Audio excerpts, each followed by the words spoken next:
Kingdom Come Deliverance 2 shouldn't exist. On paper, the entire franchise is designed to fail. It breaks every single rule that a successful RPG is supposed to follow.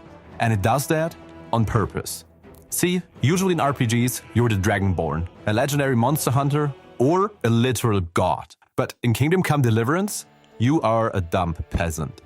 You can't hold a sword, you smell terrible, and you can't even read. That's not a joke. You literally open a book and the text is scrambled because your character never learned how.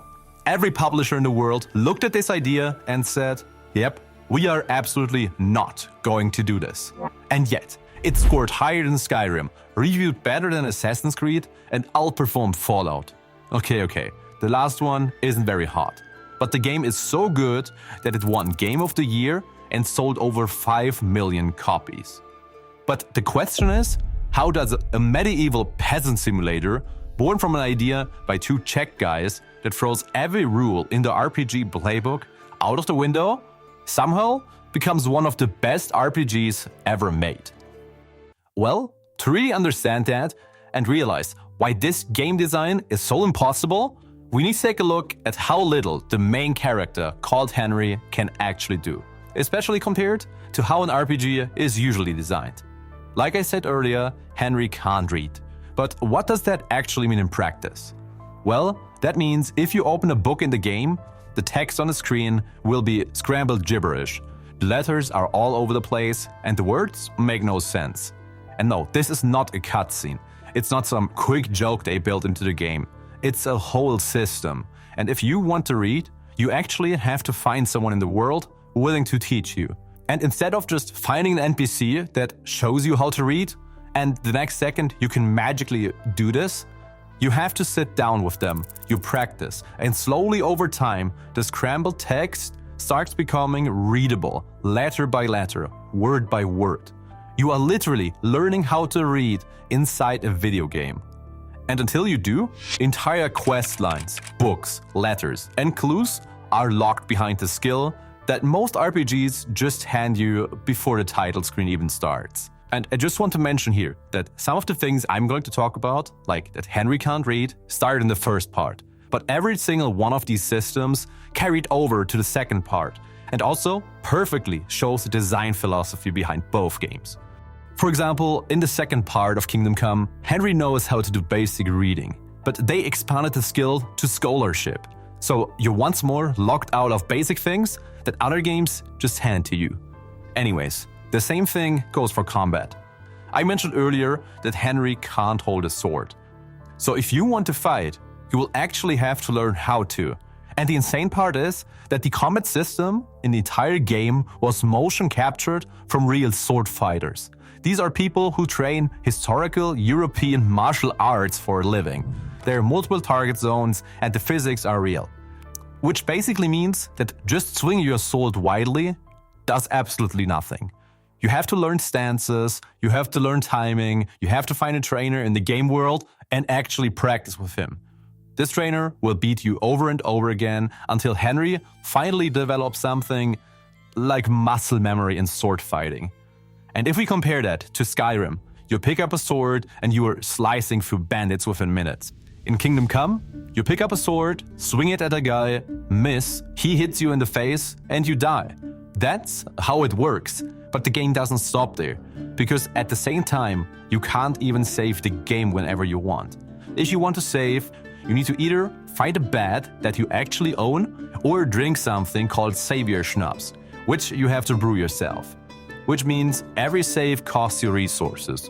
And if you forget to save and then die in a bandit ambush 2 hours later, those 2 hours are gone, and you will need to somehow have fun replaying them.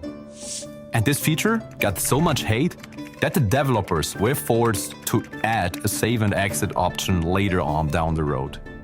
And this list of inconvenient features just go on. The food rots in your inventory in real time. You pick up an apple on Monday and it looks fine, but by Wednesday, it's brown mush. If you eat it anyway, you get sick. If you don't eat at all, you will lose stamina. Which means now you're managing your diet like some kind of medieval nutritionist with anger issues. And at the same time, you have to sleep. If you skip it, Henry's stats will drop, his combat gets worse, and he starts looking like he's been awake for like 3 days. And that is because, well, he has been awake for 3 days. And the smell I mentioned earlier, it goes way deeper than just being a joke. The game tracks how dirty you are and adjusts every single social interaction based on it. If you walk into a shop looking like you crawled out of a grave, the shopkeeper might not serve you. If you show up to a meeting with a nobleman covered in mud and dried blood, he will talk to you like you're some dumb peasant, which you actually are at the beginning of the game. NPCs have daily routines, shops close at night, people go to sleep, and the blacksmith isn't standing behind his counter at 3 AM waiting for you to sell him like 40 stolen swords. He's in bed like a normal person. The same goes if you commit a crime. The news of the thing you've just done will travel between towns. Not instantly, but realistically. A day or two later, guards in the next town will probably know what you did. And the absolute craziest thing I have encountered is how you maintain weapons. In Skyrim, you just click repair with a hammer in your menu. In Kingdom Come, you have to sit down at a physical grindstone. You have to tap a button to physically pump the pedal with your foot to get the wheel spinning. Then you press the sword against the stone and you have to manually adjust the angle and the pressure. If you hold it at the wrong angle, sparks fly in the wrong direction, it makes horrible scraping sound, and you will literally ruin your own sword. You can grind a top-tier, incredibly expensive weapon down to a useless metal stick, just because you didn't hold your hands straight. And all of this, every single one of these systems that sounds like a punishment, is actually the reason this game works. But we're going to get into that in just a second. Now, if you compare that to literally any other RPG in the world, it's day and night. In Skyrim, you walk out of the tutorial and you are ready to take on enemies. In The Witcher, you are literally a legendary monster hunter with magic powers right from the start of the game. In Baldur's Gate, you at least know how to write, read, and fight. Now, the design director, Victor Bocan, said they initially wanted to make Henry special in at least one way. Maybe he'd be the only person who can read in his town. Maybe he'd have some small, unique talent. But the entire team looked at this idea and said, no, even that was too much. They want him to be, and I'm quoting here, a blank piece of paper. And now you might understand what I mean with saying that this game design is impossible, because it breaks every rule of traditional RPGs and is more like a medieval peasant simulator. And if you're thinking by this point, who the hell has an idea like this? Let me introduce you to Daniel Vavra, a Czech game developer who, before all of this, had actually made some pretty well-known games. He directed Mafia and Mafia 2. He had legitimately respected titles, a career, a reputation, and most importantly, job security. And then he threw all of it away because he was frustrated. See, Daniel had this belief that the gaming industry had become a factory. Publishers don't want art anymore. They don't want creativity. They don't want to create something completely new. All they wanted was a product. And ideally, it was a sequel from a game that sold well last year, with a new number on the box. And here's where Vavra became extremely frustrated. See, if you were good at making one type of game, they would chain you to that thing forever. For example, if you were good at making a crime game, great, you are now the crime guy. Which means, from now on, you are going to make one crime game after another, year after year, until you die from crunch time or retire, whichever one comes first. So in 2009, he quit his job. He walked away from 2K Czech without a plan, without a studio and no funding. But he had an idea for a game that he couldn't let go of. He wanted to make a historically accurate RPG set in medieval Bohemia, wherever this is. He didn't want magic, no dragons, and no fantasy. Just the real Middle Ages, as brutal and boring as it actually was. And the main character wouldn't be a hero. He'd be a nobody. But I think we've talked enough about this. Now in 2011, Vavra teamed up with Martin Kleimer, a veteran developer who had co-founded Altar Interactive. And together, they started a tiny studio in Prague. They called it Warhorse Studios. At first, it was just a handful of developers. Sure, they had worked at great games like Operation Flashpoint or the Mafia series, But still, they were just a handful of guys in Prague with an idea that sounded insane. But they kept pushing. They spent the next 2 years building a prototype and a pitch. And then they went to the publishers with the exact game idea I've just described to you earlier. Now imagine being the executive on the other end of this meeting. A guy walks in and says, I want to make a massive open world RPG. It's set in 15th century Bohemia and the main character is an illiterate peasant. There is no magic, there are no dragons, and the combat is so realistic that it will make people cry. As you can imagine, every publisher they went to said no. And honestly, you can't even blame them. One publisher apparently told them, who is even interested in Czech history? Another publisher tried to push them to turn the game into a free-to-play MMO instead, because selling medieval loot boxes to teenagers was probably working well at that time. But nobody wanted to bet real money on a game where the only selling point was that the player starts off completely useless. And the funny thing is, the exact things the publishers said would kill this game are the exact things that made it Game of the Year. But we're going to talk about every single detail that makes this game work in just a second. Anyways, there was one investor, a Czech businessman, who looked at Vavra and his tiny team and said something along the lines of, I'll give you the money, 1.5 million. But you need to prove that people actually want this thing. If you can raise $500,000 on Kickstarter, I will keep funding you. So they went and did exactly this. In January 2014, Warhorse launched a Kickstarter campaign, and they used the tagline, Dungeons and no dragons. Now, unlike what any other publisher would say, they actually hit the goal of $500,000 in just 36 hours. By the time the campaign ended a month later, they had raised over 1.8 million from nearly 20,000 people. It turned out, players didn't just want this game, they were desperate for it. And in just over a month, the studio that no publisher would even touch with a 6-foot pole had suddenly proved that the audience existed. The team started growing, 15 people became 25, then 40, then eventually, by the time they were ready to launch, over 120. So they had the money, they had the people, and they had the vision. Now, they just had to actually make the game. And if that sounds like some kind of fairy tale rags to riches story, I'm sorry, I have to disappoint you. Because that's where it got ugly. See, after 7 long years of development, Kingdom Come Deliverance finally launched on February 13th, 2018. And it was broken. And I'm not talking about that the game had a few flaws. It was broken. Not to give it a week and the flaws will be gone. The game had shipped with a day 1 patch that was 23 gigabytes. To put that in perspective, the patch was almost as big as some entire games. It basically replaced most of the original files.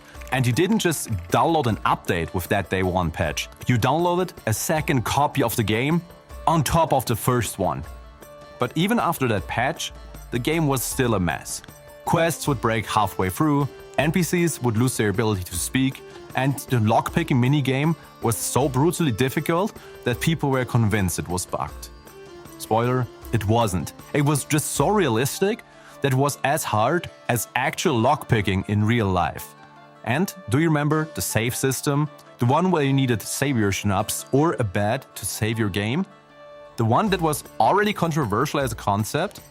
Well, it turns out the saves were also corrupting. So not only could you not save whenever you wanted, sometimes when you did save, the game just wouldn't. Players were losing hours of progress, not because of a design choice, but because of a bug in a system that was already punishing by design.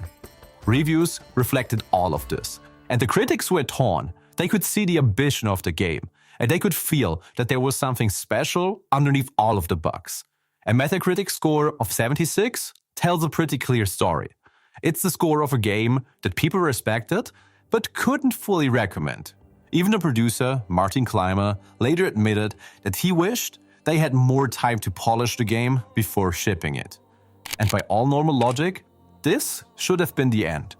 This could have been another Fallout 76 or another overambitious game from a tiny studio which is too broken to enjoy and too niche to sell. Basically another Kickstarter fail. But then, something very strange happened. Because the players didn't care. Well, they cared about the bugs. They complained about it constantly. But they kept playing. They kept pushing for the crashes, the broken quests, and the save corruption. Because underneath all of that was a game that felt like nothing else on the market. And the comment sections were interesting. People would write paragraphs about how the game crashed during a crucial quest, and they lost 3 hours of progress. But in the same post, they would then say, "This game is a 10 out of 10 and the best RPG I have ever played." And these players were onto something. They just couldn't articulate it yet. But by the end of the video, you will know exactly what they felt. Now, it didn't take long until some kind of cult following formed. These were players who were tired of being handheld, tired of games that treated them like children. They found something in Kingdom Come that they couldn't find in Skyrim or Assassin's Creed or any other polished, safe AAA RPG. They found a game that actually respected their intelligence, and they were willing to forgive a lot of bugs for that. And despite all of that, the game sold over 1 million copies in its first 2 weeks, which, for a game studio that no publisher wanted to touch 2 years earlier, was nothing short of insane. And Warhorse, to their credit, didn't abandon it. They started fixing the bugs, they added a save and exit option so people wouldn't lose their progress when they needed to stop playing, they made lockpicking slightly less sadistic, they fixed the side quests, they stabilized the performance, and slowly, patch by patch, the game became what it was supposed to be. And over all that time, the sales kept on climbing.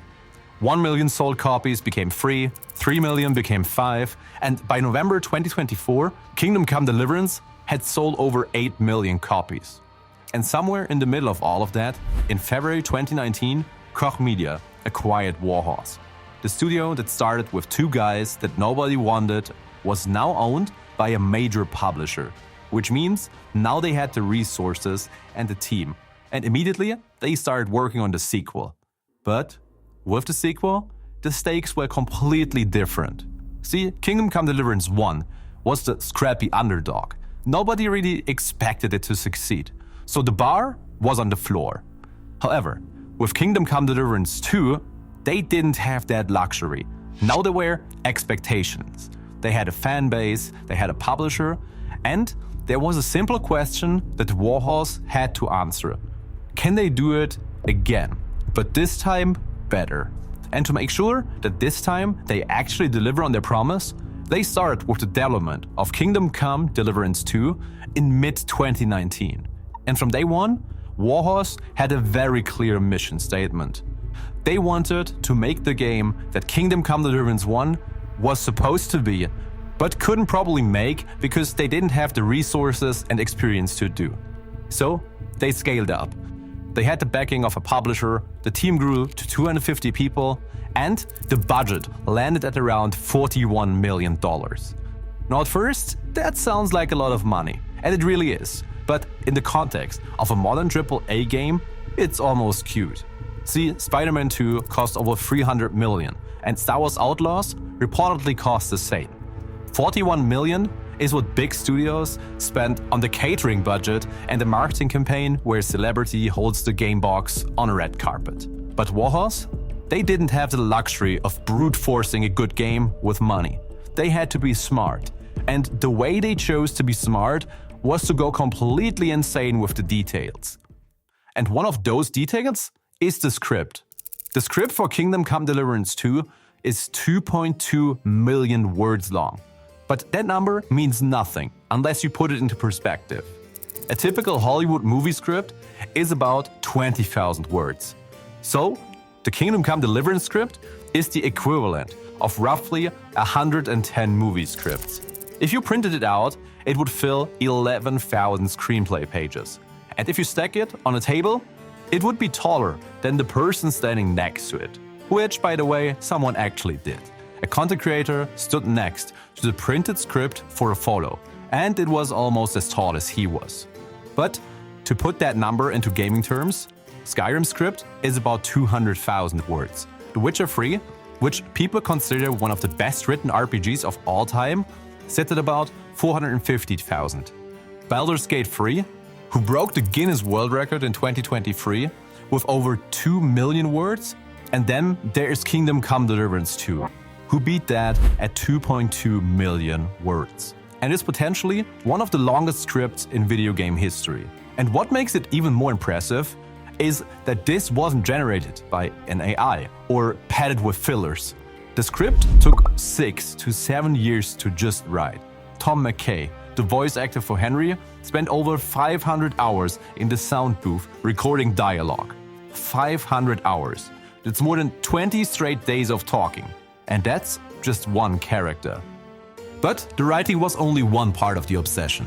Because when you're making a game set in the 15th century Bohemia and your entire selling point is that it's historically accurate, you can't just Google and hope for the best. So they hired a full-time historian. Her name is Joanna Novak, and she's been with the studio for over a decade now. Her job is to make sure that everything in the game, from the buildings to the clothes to the way people eat their food, is as close to the real thing as possible. And she doesn't work alone. The studio collaborates with universities, museums, town archives, historical reenactors, and experts from all across the Czech Republic and beyond. And for the game's biggest location, the medieval city of Kuttenberg, the team didn't just look for reference images. They went to the actual city, which still exists today, and worked directly with the local archives to reconstruct what it looked like in 1403. Every street, every building, and every market stall. They rebuilt an entire city from 600 years ago, brick by brick, based on historical records. And then there's the combat. I've just briefly mentioned it earlier, but because it's so insane, I just want to mention it again. The sword fighting in Kingdom Come Deliverance 2 was developed with real historical European martial arts practitioners. These are people who dedicate their lives to studying and practicing the fighting techniques documented in medieval fencing manuals. And Warhorse brought them in for motion capture, for consultation, and for testing.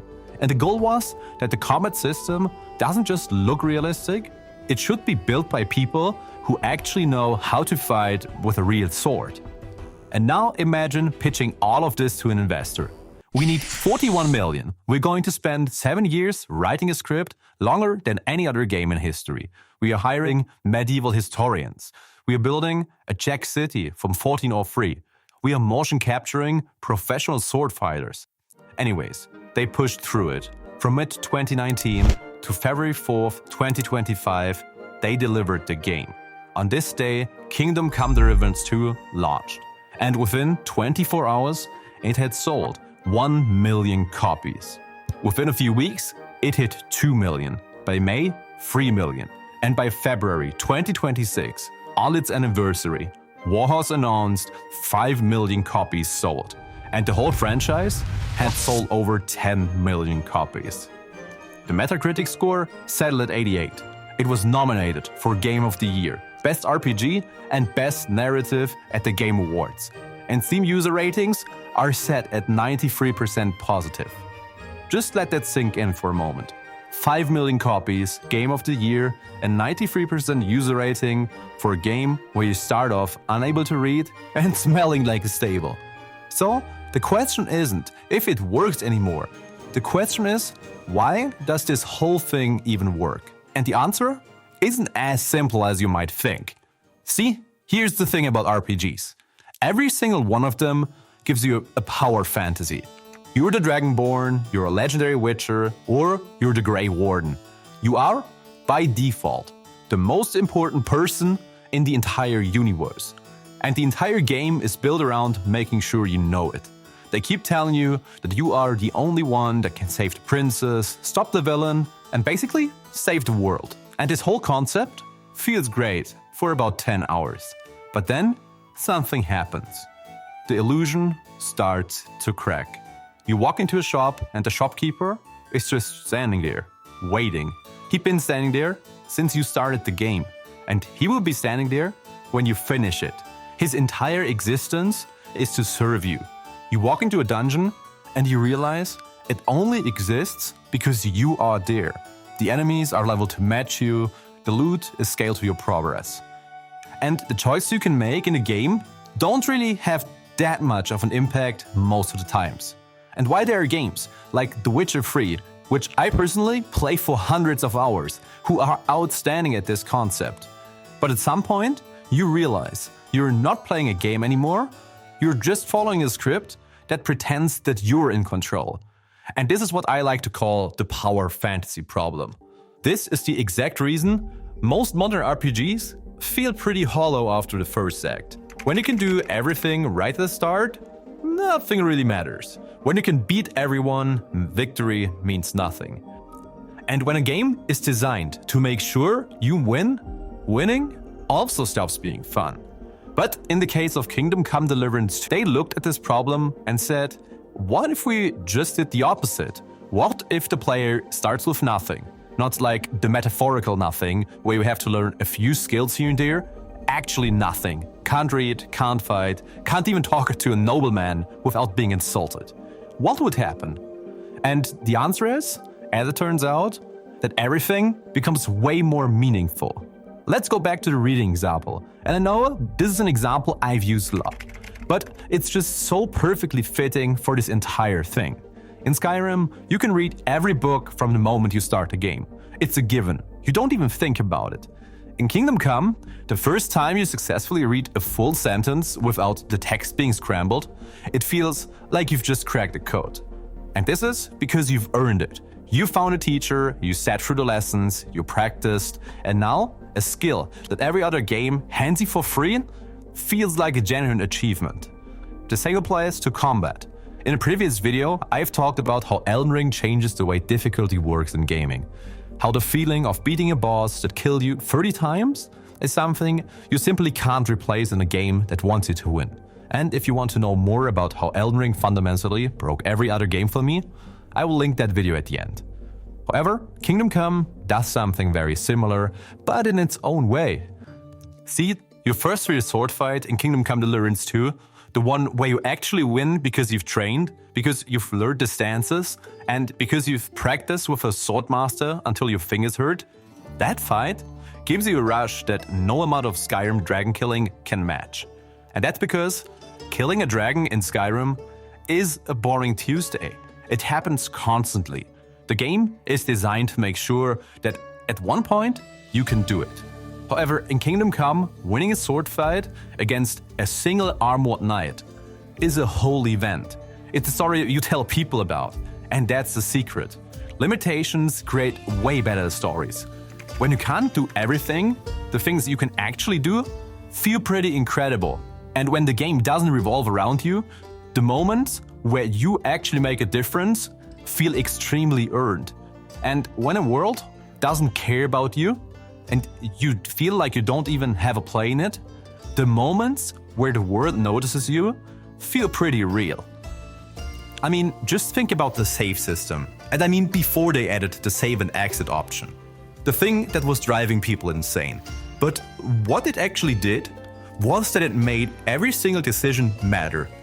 You couldn't just quick save before conversation, pick the wrong option and reload. You have to live with your choices. You've talked yourself into a bad deal? Well, that's your deal now. You picked a fight you weren't ready for? Hope you saved recently, because those last 45 minutes you've played might be gone. It sounds punishing, and it is. But it also means that when you talk your way out of a dangerous situation, it's not because you reloaded like 12 times and found the right dialogue option. It's because you actually thought about what to say. And that tension, that weight behind every single choice is something that quick save culture has completely erased from modern gaming. And this is where everything really comes together. Because when the protagonist isn't special, the world has to be. And Kingdom Come Deliverance 2's world is absurdly detailed. And this is the same concept that applies to Red Dead Redemption 2. And it's also why so many people love it. See, NPCs follow daily routines. Not scripted paths they loop on forever, but actual routines. They eat, they sleep, they go to work, they go to the tavern and get hammered. If you need to rob someone's house, you have to figure out when they leave. If you need to talk to the blacksmith, you better show up during his working hours. The world doesn't pause for you. It doesn't revolve around you. It just exists. and you have to figure out how to exist and succeed in it. And the same goes for side quests, because they are handcrafted. They are not the same procedurally generated fetch quests where you have to find 400 feathers to get some special robe. Every quest in this game was written by a human being. And they put so much detail and love into those side quests that PC Gamer staff writer said the quests were as good and often better than the main story. And that's the kind of praise that usually only gets thrown at The Witcher 3. And the same goes if you do something wrong, like robbing some random guy. Crime news travel between towns at a realistic pace. If you steal something in one village, the guards in the next town won't know about it until a day or two later. It's not magic, it's just medieval gossip. And it makes the world feel like it's actually functioning with or without you. And this is where the game starts becoming real fun, because you start seeing the progress you make. Everything you do feels earned. See, Henry starts the game as a peasant. He has nothing. By the end, he has his goal achieved. And I'm not going to say what it is because I don't want to spoil you. But he didn't achieve it because a prophecy said so, not because a glowing sword and a rock chose him, not because a quest marker told him to go somewhere and press a button, but because you, the player, put in the work to build up Henry to the guy he is at the end of the game. You trade with swords masters until the combat clicked. You learned to read so you could unlock new quests. You dressed properly and bathed so people would take you seriously. You build a reputation village by village, conversation by conversation. Until the world started treating you differently. And that transformation from nobody to somebody is the most satisfying arc in gaming. Not because it's the most dramatic, but because it's the most honest. The game didn't just hand it to you, but you took it. And that's why 5 million people bought a game where you start off unable to read and smelling like a horse. That's why the reviews are 93% positive. That's why PC Gamer calls it Game of the Year. The impossible design, making a game where you're nobody, turns out to be the most satisfying RPG design in years. Because it does something that almost no other game has the guts to do. It trusts the player.